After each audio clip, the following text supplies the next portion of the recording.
if you want to achieve financial independence and retire early, then common personal finance rules just aren't going to cut it. Let's take some common rules in personal finance and destroy them using financial independence logic. Hello everyone, my name is Zach and welcome to On Cash Flow, where I help you become a master of your own cash flow. Now let's get started. The very first one is one that I just cannot let slide here. And that is that you should spend approximately 1 month of your salary on an engagement ring.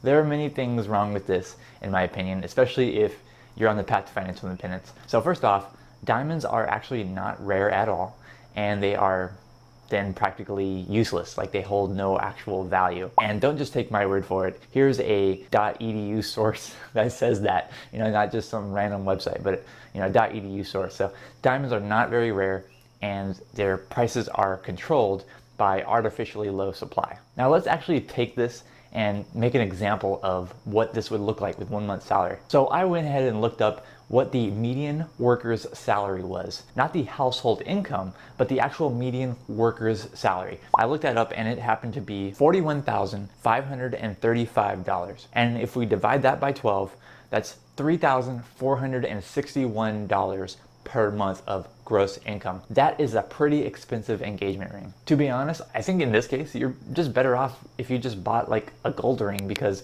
at least gold has actually retained most of its value. It's been volatile, but it's actually gone up in value. Plus gold is actually more rare than diamonds, like way more rare. Maybe you were better off if you just bought a gold ring. The new rule for you here, if you want to achieve financial independence when it comes to engagement ring costs, is 0 months of your salary.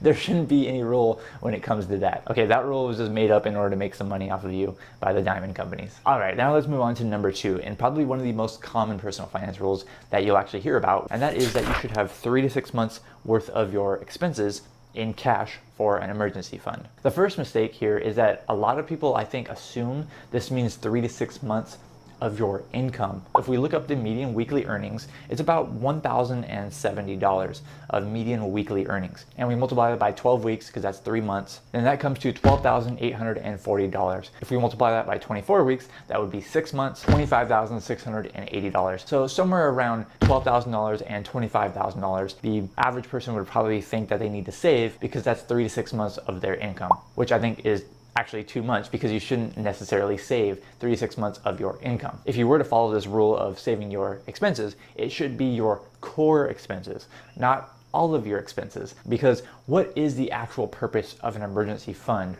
Well, a lot of people assign different purposes to it, but I think that the actual main primary objective of a fund that's purely for emergencies is to replace your income if you lose your income, because you should be saving for everything else separately that actually needs to be saved for, like your irregular expenses, your house maintenance. It doesn't happen every month, your house repairs, car repairs, and things like that. Those aren't actually emergencies. Those are something that you can actually plan for, that you can actually save for. So what this means is, I think that you should be including only your core expenses mostly, and maybe a little bit of discretionary expenses, not all of your expenses. For example, when you're building your emergency fund, you shouldn't factor in how much you're contributing to your investments. That shouldn't be part of your emergency fund, how much cash you're holding. Another thing is, you shouldn't be including a lot of your discretionary expenses or your discretionary savings for discretionary expenses. What I mean by discretionary is things that you basically spend money on for fun. Not that you should have no money saved for discretionary expenses, but the main objective is to save for your core expenses. Because if you actually do experience an income loss, such as a job loss, then you're probably going to change your spending habits a little bit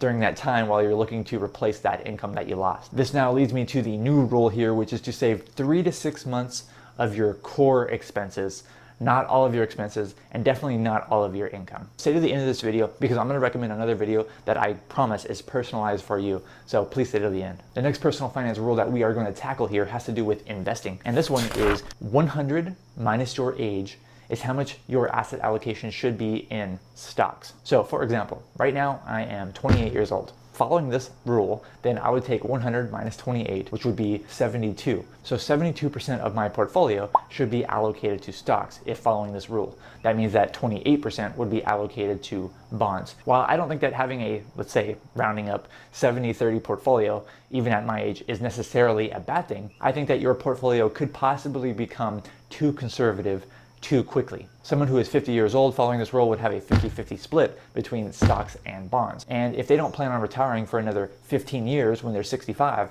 then I don't think it's necessary for them to have that conservative of a portfolio, unless of course their risk tolerance demands that. I think that your risk tolerance overall is a much more important metric for you to consider your asset allocation between stocks and bonds than your actual age is. Someone who is 20 years old, they would be having an 80-20 split, but if they literally do not plan on retiring for another 45 years, then maybe they don't need any bonds in their portfolio at all, and maybe they can afford to take a lot of risk with their portfolio, as in they can experience a lot of volatility if they are able to stomach it. Meanwhile, you might have someone who is in the same age group, and maybe they couldn't handle a 35-40% drop in their portfolio value, and so maybe 100% stocks is just not right for them. The new rule here is have as much stocks in your portfolio that will allow you to sleep well at night. And now moving on to the next rule. This is my favorite rule. All right, this is one that I think you should always follow regardless, and that is the rule of hitting the like button on this video.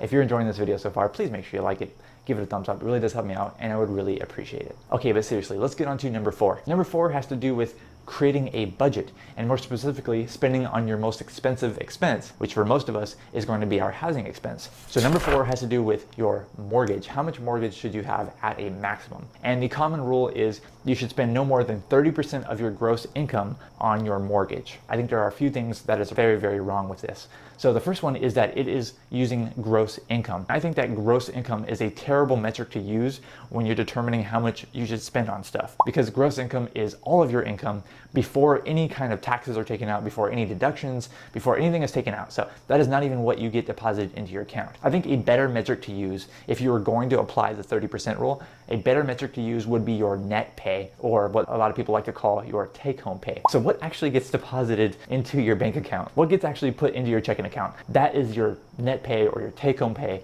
which I think is more accurate and better for you to use if you're going to apply 30%. But we can go a little bit further here because we're trying to become financially independent. And if you're trying to become financially independent, you might not even want to use your take-home pay. What you might want to use is actually your spending. So what is your planned spending? Maybe you can take 30% of your planned spending rather than your take-home pay. Because if you're on the path to financial independence, you might be saving a significant portion of your income, putting it towards your investments. And therefore, you might have a lot of that money that's already dedicated to saving for your early retirement. Let me give you an example here. Let's say your net pay is $6,000 per month. That means $6,000 approximately gets deposited into your checking account every single month. Now, you have go ahead and determined that you want to save $2,000 of that to put towards your investments. And then you're like, I'm going to spend the other $4,000. That $4,000, which is what you plan on spending, that is what we're going to use as our basis for this new rule. So we take 30% of $4,000, and that should be about $1,200 per month if my math is correct. So that is the new rule here. Instead of 30% of your gross income for your mortgage, use no more than 30% of your planned spending on a mortgage. Before I move on to number 5, I want to know from you in the comments below, what are some other personal finance rules that you know of that just do not apply to financial independence, or that you can tweak a little bit so that it does apply to someone on the path to financial independence? Please let me know in the comments below. I'm really curious to hear what you have to say.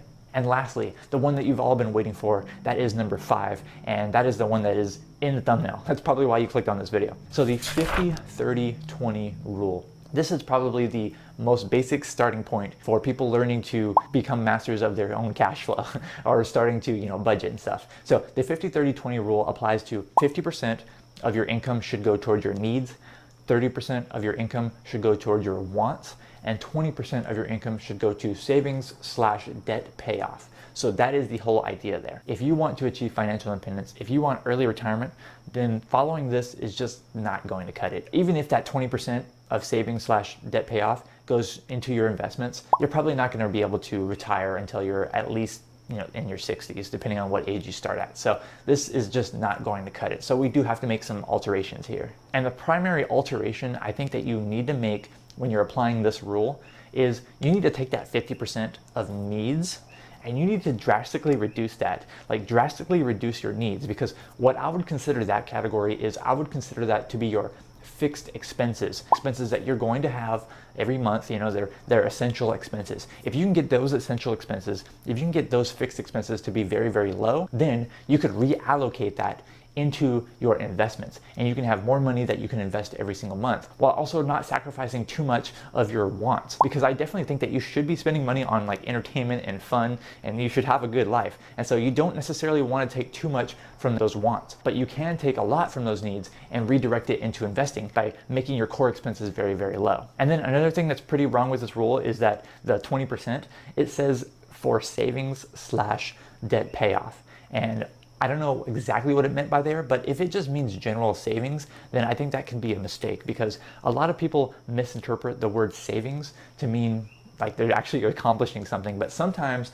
savings can be misleading, because savings can actually just be spending that you plan on doing later. For example, you might be saving for an annual vacation every year, but it doesn't mean you're actually saving any money. You're just planning on spending that money later rather than right now. Let's apply the new rule here. The new rule for achieving financial independence and early retirement is to do 25, 25, and 50. So that puts you at a 50% savings rate, 50% of your income going towards your investments. That'll get you to financial independence in a pretty fast amount of time. And then you have 25% for your core expenses, 25% for your discretionary expenses, and you have your budget all set. If you can follow that, then I think that you're gonna be pretty darn well on your way to financial independence in a relatively short amount of time. And if you wanna get there even faster, then you have to watch this video that I have for you, okay? It is personalized for you.